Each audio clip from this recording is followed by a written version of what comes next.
Before the whispers of nations and the steel of cities, there was the earth. In a quiet river valley where the forest breathed and the seasons turned with an ancient rhythm, a people gathered not to conquer the land, but to speak to the sky. They chose soil and clay as their language, shaping a message that would outlast their own memory. The vision in the stars in a time we cannot measure with our clocks, in a place that had not yet been named Ohio. The world was a tapestry of green and blue. The great forests were a living cathedral, their canopy so dense that the light falling to the forest floor was dappled and soft, like sunlight through stained glass. The air itself felt ancient, thick with the scent of damp earth, decaying leaves, and the sweet perfume of pine. Life moved to a rhythm dictated not by ambition or progress, but by the slow, reliable turning of the sun and the patient waxing and waning of the moon. The people who lived here, whose names are lost to the wind, understood this rhythm not as a concept but as the very pulse of their existence. Their lives were woven into the landscape. The river, a wide, slow-moving ribbon of brown and silver, was their lifeline. It gave them fish. Its banks provided fertile soil for their small gardens of squash and maize, and its waters were a pathway through the dense wilderness. They knew the river's moods, its gentle summer currents, its angry spring floods, its solemn, frozen silence in the deep of winter. They knew the forest just as intimately. They knew which trees had the strongest wood for their tools and lodges, which plants offered healing, and which berries were sweet and safe to eat. They watched the deer move like ghosts through the undergrowth, and listened to the call of the owl in the deep velvet darkness of the night. Their world was not a wilderness to be tamed. It was a home, a provider, and a sacred text filled with endless stories and lessons. Among them was an elder named Long Shadow. He was not a chief in the way we might understand, a man of commands and authority. Rather, he was a keeper of memories, a reader of signs. His face was a map of the seasons, etched with the lines of many winters and the warmth of many summers. His eyes, dark and deep, held the quiet patience of a man who had spent a lifetime watching, listening, and waiting. He moved slowly, his steps measured and deliberate, as if he were conscious of the earth's sacredness beneath his feet. He spoke less than he listened, and when he did speak, his voice was like the rustle of dry leaves carrying the weight of generations. Long Shadow's greatest communion was with the night sky. While others slept, he would sit at the edge of the village, wrapped in a deerskin cloak, and watch the great celestial river of stars flow across the obsidian dome above. He saw more than just points of light. He saw patterns, connections, and cycles. He saw the way the North Star held its position, while all others wheeled around it. A silent anchor in a cosmic dance. He saw the constellations we now call the Big Dipper and Orion as characters in a celestial story. A story that told him when to plant, when to hunt, and when the seasons were about to turn. For many moons, a disquiet had settled in his spirit. It was not of fear, but a deep, persistent feeling that a cycle was ending and a new one was beginning. The stories passed down from his ancestors spoke of great shifts in the world, times when the climate would change, the game would move, and the very spirit of the land would seem to hold its breath. He saw signs in the subtle changes around him, a winter that held on a little too long, a summer that arrived with a strange, feverish heat. He saw it in the behavior of the animals and the patterns of the migrating birds. One night, as the summer solstice approached, the night when the sun reaches its highest point in the sky, Long Shadow had a vision. It did not come in a flash of lightning or a clap of thunder. It came in the deep stillness of the pre-dawn hour, that magical time when the darkness begins to soften and the world is draped in shades of gray and lavender. As he watched the familiar constellations begin to fade, a new shape appeared in his mind's eye. It was not made of stars, but of the earth itself. It was a serpent. The serpent was immense, its body coiling and uncoiling across the land. Its head was a great oval, its mouth open as if to swallow something. He saw its form not as a creature of danger, but as one of power, of transformation, and of cycles. The serpent sheds its skin to be reborn. It moves between the worlds of earth and water. It was a creature connected to the deep, mysterious forces of life, death, and renewal. In his vision, the serpent was perfectly aligned with the cosmos. He saw its great head pointing toward the place on the horizon where the sun would set on the longest day of the year. He saw its elegant curves mirroring the shape of a constellation that coiled near the North Star. He saw its tail wound into a tight spiral, a symbol of the unending cycle of time. The vision was not just a shape. It was a mandate. It was a prayer made of earth, a way to anchor his people to the rhythms of the universe during a time of uncertainty. It was a monument to be built not for a king or a conqueror, but for the sun, the moon, and the stars.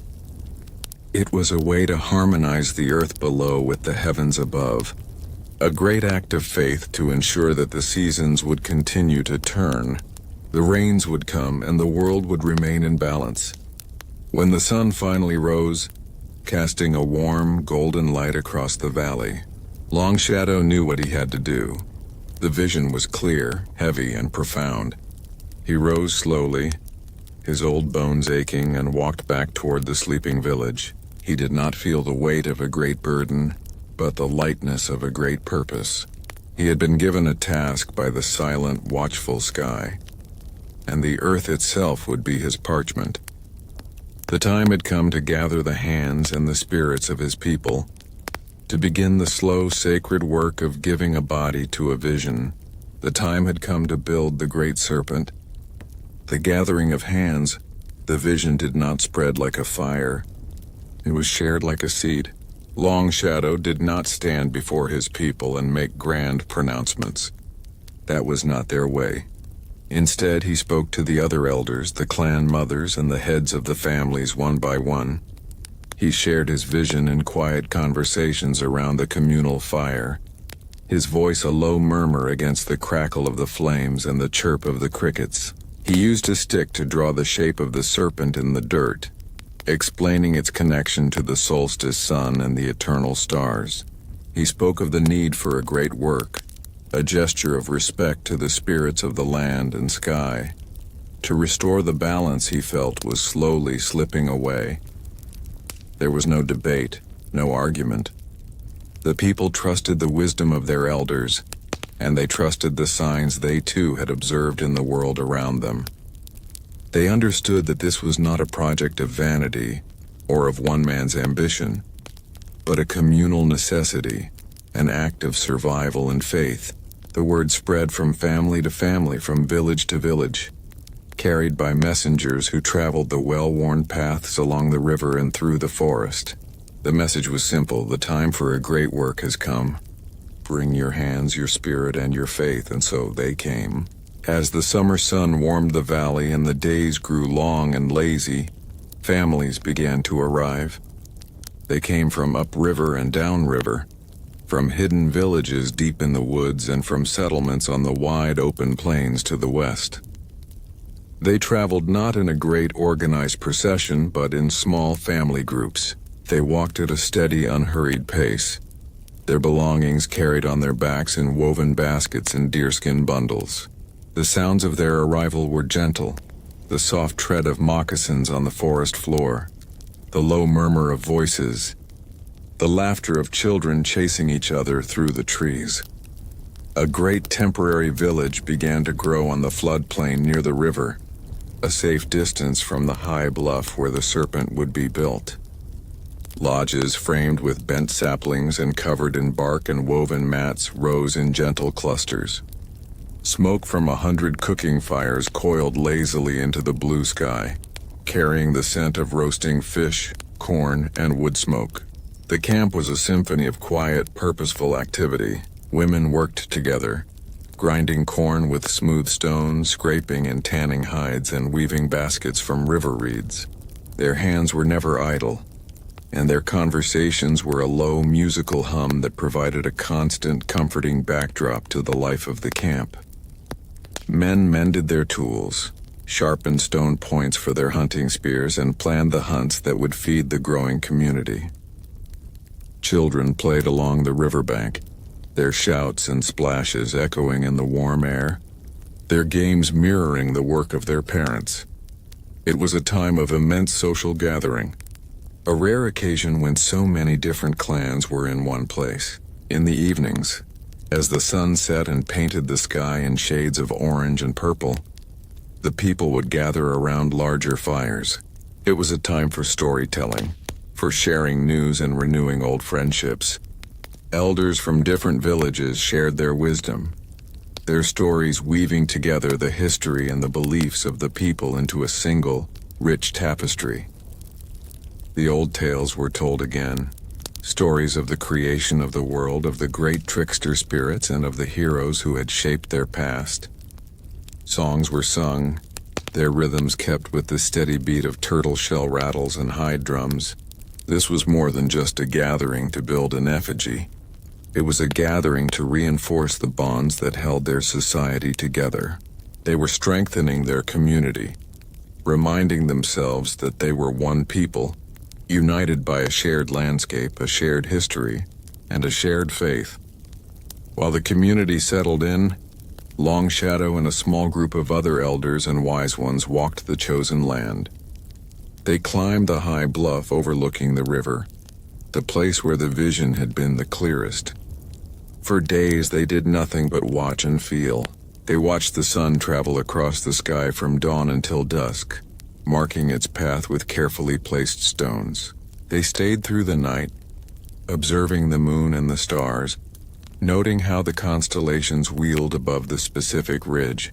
They felt the wind, noted the way the trees grew, and listened to the silence of the high place. They were not surveying the land as an engineer would. They were communing with it, asking its permission and seeking its guidance.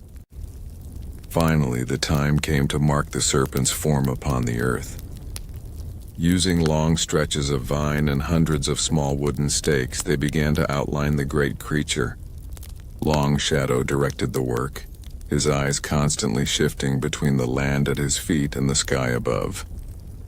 He would have them move a stake a few inches to the left or adjust the curve of the serpent's body by the width of a hand, all to ensure the alignment with the heavens was perfect.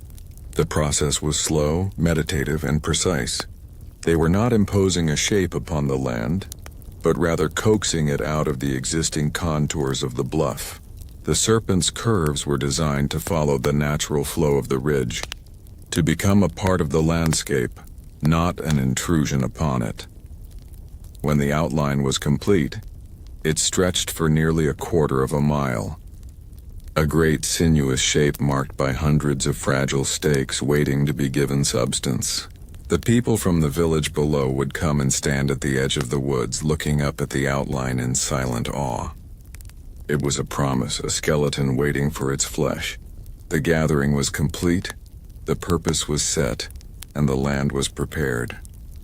All that was left was the work itself, the slow, patient, and sacred task of raising the serpent from the silent earth, shaping the clay and the soul. The work began at dawn. There was no horn or bell to signal the start of the day, only the gentle, pervasive light that crept over the horizon, turning the morning mist on the river from gray to gold. The people would rise, share a simple morning meal, and then begin the quiet procession up the wooded path to the high bluff. They moved not with the urgency of laborers, but with the solemnity of people entering a sacred place. The task was monumental in its simplicity: to move earth, to dig it, carry it, and place it. There were no beasts of burden, no wheeled carts, no metal shovels. There were only human hands, human backs, and the simplest of tools. The men used heavy, sharpened stones and fire-hardened wooden spades to dig into the earth. They chose the soil carefully, seeking out pockets of rich, dense clay from the lower slopes and mixing it with the looser, rockier soil of the ridge. The sound of their work was a soft, rhythmic percussion. The scrape of stone against dirt, the thud of wood biting into the ground. The carrying was a task for everyone, men, women, and even the older children. They used baskets woven from reeds and bark, each one capable of holding a heavy load of soil. A line of people would form, stretching from the pits where the clay was being dug to the serpent's emerging form. They would fill their baskets, hoist them onto their backs or shoulders, and walk the slow, steady path to the outline. There they would carefully empty their load, adding a small amount of earth to the growing mound. Then they would turn and walk back, their empty baskets light, their faces calm and focused, ready to repeat the process. This was the rhythm of the days, of the weeks, of the months. The filling of the basket, the weight of the load, the slow walk, the careful placement of the soil, the return journey. It was a physical meditation, a repetitive act that freed the mind. As they worked, they were silent or spoke in low, quiet tones. Sometimes a soft, repetitive chant would rise from the line of carriers, a simple melody with no words. A song of breath and effort that helped to unify their rhythm and lighten their labor. The mound grew with an almost imperceptible slowness. At the end of the first day, it was only a slight, low ridge of earth, barely visible against the ground. At the end of a week, it had begun to take on a noticeable shape, a gentle swelling on the land. As the seasons began to turn from summer to autumn, the serpent's body grew higher and wider, its curves becoming more defined. The base of the mound was made of stone and packed clay, a solid foundation to anchor it to the earth. Layer by layer, the people added more soil, each basketful packed down firmly by hand and foot. They worked with a meticulous care, their hands shaping and smoothing the clay as if they were sculpting a sacred vessel. This was not just a construction project. It was a collective act of creation. Every basket of earth was an offering. Every drop of sweat that fell to the ground was a prayer. With each journey, they were pouring their energy, their intention, and their spirit into the land. They were not simply building an effigy. They were shaping their own souls, reinforcing their commitment to their community and their faith in the cosmic order. Long Shadow did not participate in the heavy labor. His role was to watch, to hold the vision. He would spend his days sitting under the shade of an old oak tree on the edge of the bluff, his eyes tracing the slow growth of the mound. He was the anchor, the steady presence that reminded everyone of the sacred purpose behind their toil.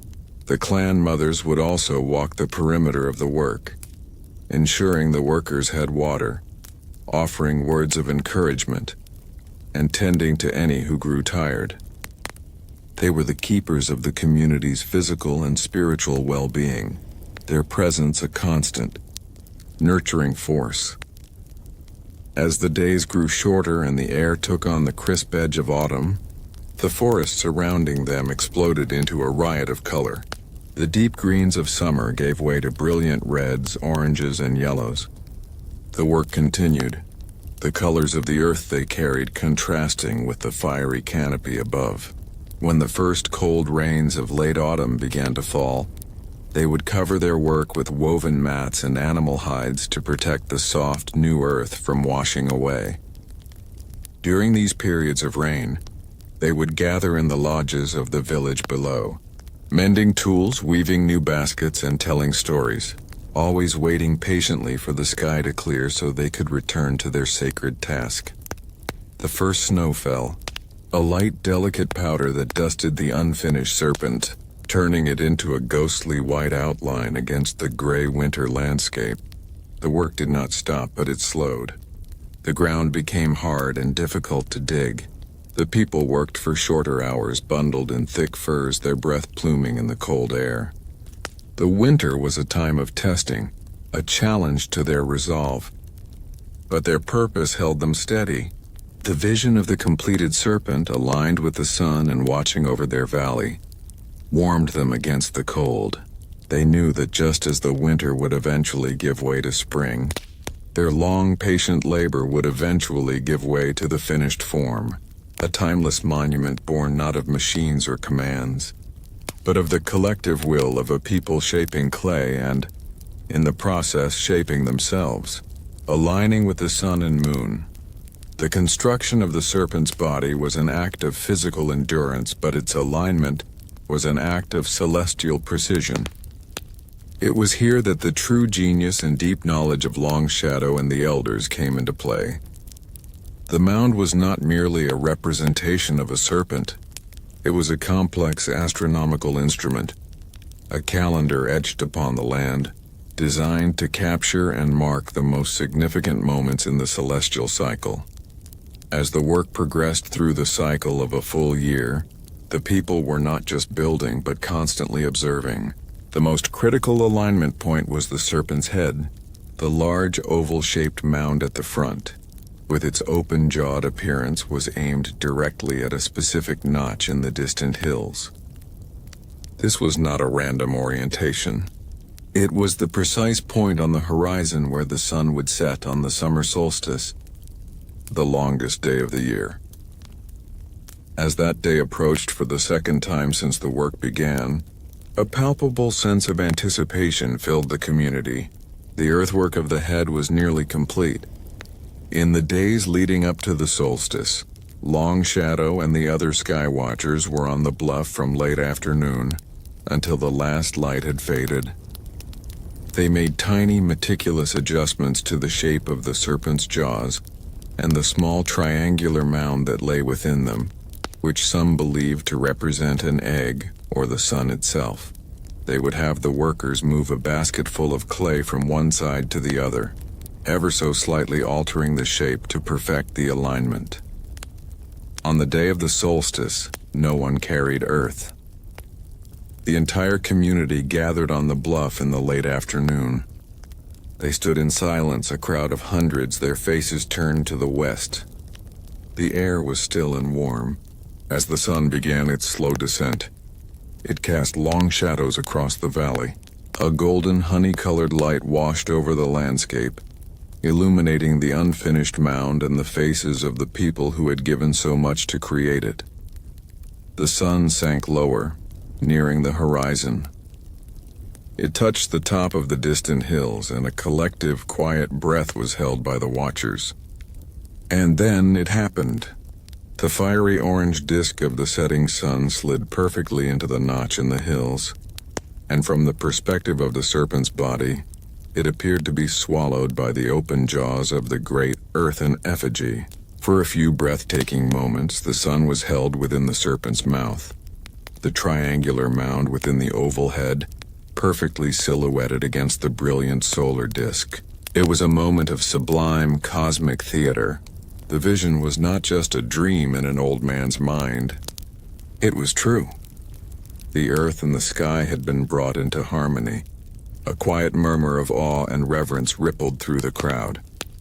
This was the sign they had been working for, the confirmation that their labor was sacred and their purpose was right. But the solstice sun was not the only alignment. The elegant, sweeping curves of the serpent's body were not merely artistic flourishes. They too were precisely plotted to mark other celestial events. One of the central coils aligned perfectly with the point on the horizon, where the sun rose on the spring and autumn equinoxes, the 2 days of the year when day and night are of equal length. Another curve marked the sunrise on the winter solstice, the shortest day of the year, a promise of the sun's eventual return to strength. The moon's complex cycle was also woven into the serpent's form. Certain points on the curves marked the northernmost and southernmost rising and setting points of the moon, events that occur on a much longer and more complex cycle than those of the sun. To plot these alignments required generations of patient observation, a body of knowledge passed down from elder to elder, a deep and sophisticated understanding of the sky's intricate dance. These alignment points were marked with special care. Sometimes a particular type of stone, perhaps a piece of glittering quartz or a smooth white river stone, would be embedded in the mound. At other times, a post made from a sacred cedar tree would be temporarily placed to help cite the lines. The construction of the mound was a continuous conversation between the builders and the cosmos. They would build, then they would wait and watch. They would observe a sunrise or a moonset, and then they would adjust the shape of the mound accordingly. It was a slow, organic process of refinement, ensuring that the final form was not just an approximation, but a perfect reflection of the celestial order. Through this process, the people were not just building a monument. They were embedding their knowledge, their calendar, and their cosmology into the very fabric of the earth. The Great Serpent was becoming their book, their clock, and their temple. It connected their daily lives to the grand, sweeping cycles of the universe. It reminded them that their existence, like the seasons, was part of an eternal repeating pattern. The alignments were more than just geometry. They were the strings that tied the soul of a people to the heart of the cosmos. The serpent sleeps and watches. There came a day when the last basket of earth was carried, the last handful of clay was smoothed into place. The work was finished. There was no grand ceremony, no triumphant celebration. The completion was marked by a profound and peaceful quiet. The people gathered on the bluff one last time, not as workers but as custodians who had fulfilled a sacred trust. They walked the length of the great mound, their hands gently touching the cool, packed earth. The serpent lay upon the ridge, its immense form appearing as if it had always been there, a natural feature of the land that had finally been revealed. It was a creature of silent, immense power, its body coiled in a timeless posture of watchfulness. Its great head faced the setting solstice sun, its jaws forever open to receive the light. Its body curved in a graceful, sinuous line, a silent testament to the rising and setting of the sun and moon. Its triple-coiled tail rested at the eastern end, a symbol of the endless cycle of life, death, and rebirth. It was complete, and then slowly, the great gathering began to disperse. Just as they had arrived, they left in small family groups, melting back into the forest and along the river from whence they came. Their temporary village was dismantled, the sapling frames of their lodges taken down, leaving only flattened circles of grass and the cold ashes of their fires. They left behind no trace of their great camp, no sign of the immense effort that had taken place. They took with them only the memory of the work, the strengthened bonds of their community, and the quiet satisfaction of a sacred duty fulfilled. They left the serpent to its solitude, to its eternal communion with the earth and sky. The serpent slept. The seasons turned and the land began to reclaim its own. The first spring rains fell, washing the loose dust from its surface and settling the earth into a firmer, more solid form. Tiny green shoots of grass and wildflowers began to sprout from its clay skin, dressing the serpent in a soft, living cloak. In the summer, it was covered in a thick carpet of green, buzzing with the sound of bees and insects. Its form was softened by the vegetation, but its powerful shape remained, a great green creature resting under the hot sun. Autumn came, and the grasses turned to gold and brown. The falling leaves of the surrounding oak and hickory trees blanketed the mound in a patchwork of red and yellow. It seemed to nestle deeper into the earth, preparing for the coming cold. Winter arrived, and a thick blanket of snow covered the land. The serpent became a smooth white sculpture, its elegant curves and coils rendered in pristine snow, a ghostly and beautiful presence against the dark, bare trees. Its silence was absolute, a deep, frozen slumber, through all the seasons, through All the years and the centuries that followed, the Serpent watched. It watched as generations of the people who built it lived out their lives in the valley below, their memory of its creation slowly fading from a lived experience into a sacred story, and then into a myth. It watched as new people arrived in the valley, with different languages and different ways. It watched the forest change, the river shift its course. It watched in silence as the world around it was transformed in ways its creators could never have imagined. The Serpent endured.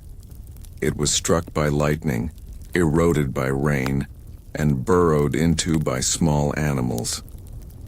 But its foundation was strong, its form too immense to be easily erased. It became a permanent feature of the landscape, a quiet, mysterious question mark on the face of the earth. Its purpose was forgotten, its creators vanished, but its presence remained. It lies there still, on a high bluff in southern Ohio, sleeping and watching. It is a timeless link to a distant, silent past. Its earthen body holds the memory of the hands that shaped it, the vision that conceived it, and the faith that built it. It is a sermon in soil, a prayer made of clay. It speaks not in a language of words, but in the universal language of the sun, the moon, and the stars. And for those who stand before it in the quiet of the evening, as the sun sinks toward the horizon, it is possible to feel a faint echo of its original purpose. A profound and humble attempt by a forgotten people to find their place within the grand, silent, and beautiful rhythm of the cosmos. The great Serpent sleeps, a timeless guardian of the silent earth.